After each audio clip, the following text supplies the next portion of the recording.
छान प्रतिसाद मिळाला। या परिक्रमेची सुरुवात आपण तालुक्याचे माजी आमदार राजन पाटील यांच्या हस्ते केली, तरी वेगवेगळ्या चर्चांना देखील उदाहरण आहोत, काय सांगाल?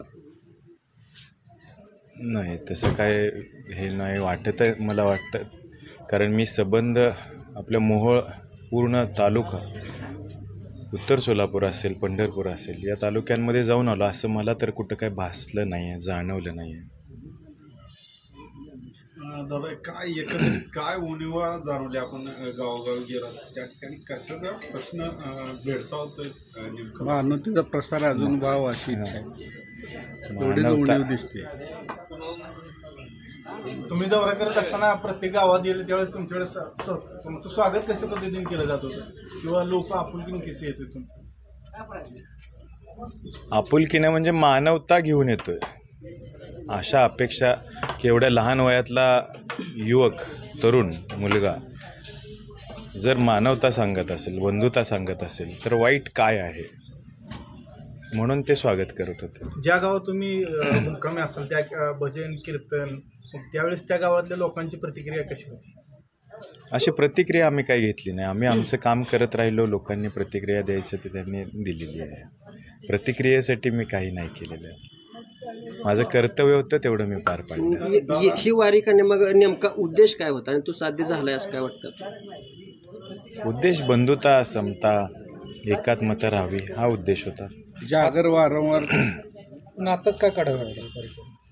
आत्ताच म्हणजे विधानसभेच्या तोंडावर याच्यात राजकारणाचा विषयच नाही ना, आपण वारी समतेची, बंधुतेची काढतोय। मी मगाशीच सांगितलं की आपण वेळ आल्यानंतर माणूस प्रौढ होतं, तशा पद्धतीनं माझे विचार प्रौढ झाले, म्हणून मला ते जाणवलं की बाबा आता समता, एकात्मता, बंधुता काळाची गरज आहे, म्हणून मी गेलो। अशी चर्चा की तुम्हाला ही वारी कोणीतरी काढायला लावली?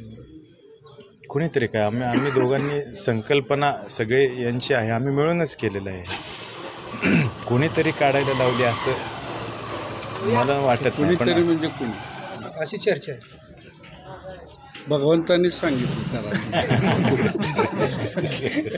दादा, एकंदरीत आपण जी वारी काढली, परंतु यामागे राजकीय हेतू असल्याचीच या मोहोळ विधानसभा मतदारसंघात चर्चा आहे, या चर्चेकडे कसं पाहताय?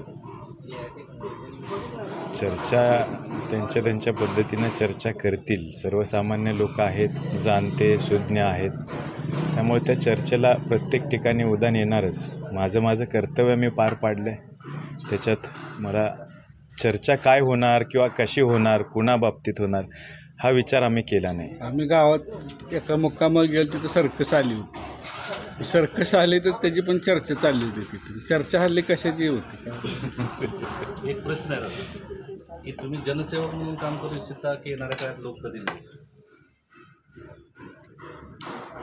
आता सध्या जे वातावरण आहे, मला फक्त आता सध्या माझी मानसिकता आहे की आपण लोकांपर्यंत जाणं, आपण आपलं कर्तव्य पार पाडणं, या लोकांचे उपकार आहेत याची फेड करणं हाच आहे, याच्या पाठीमागं कोणताही असा लांबचा उद्देश वगैरे, हेतू वगैरे कोणताही नाही आहे। आता सध्या मला जे दिसतंय तेवढं मी ते केलं आहे।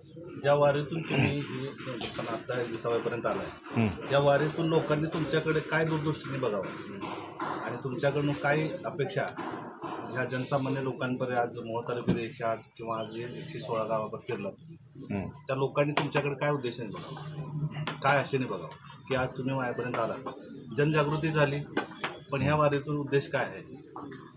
उद्देश काय, जनजागृती करणे हाच उद्देश आहे। आपण पत्रकाच्या खाली 2 वेळे लिहिल्या, त्या सांगा। लाभले आयुष्य ते जगावे चांगले, घेतला जो श्वास आता तो पुन्हा न लाभणे, माणसाने माणसाशी माणसासम वागणे।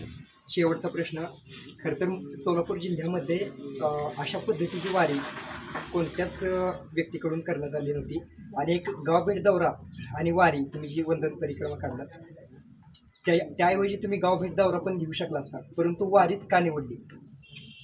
गावभेट दौरा हा राजकीय झाला, वारी ही संदेश, प्रबोधन आणि काय म्हणते त्या जनजागरण हा विषय आहे।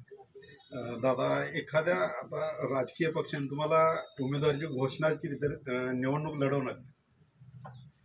केली काय मला तर माहीत नव्हतं. केलीच तर प्रश्नचिन्ह आहे केली हां मग ते केल्यानंतर त्या वेळेस आपण विचार करू. आता माझं समजा कोणत्या राजकीय पक्ष म्हणून ऑफर आली विधानसभेला उभं राहा त्यावेळी तुमची भूमिका कशी असणार आहे? अहो ऑफर येण्यासारखा विषय नाही. मी फार सामान्य माणूस आहे. नाही म्हणजे मला अशी अपेक्षा पण नाही आहे की ऑफर येईल वगैरे.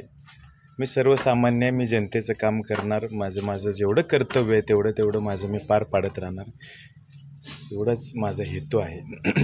एक काळ असा होता की सर तारुण्यात असताना त्यांची भाषणं ऐकण्यासाठी मंदिरामध्ये किंवा एखाद्या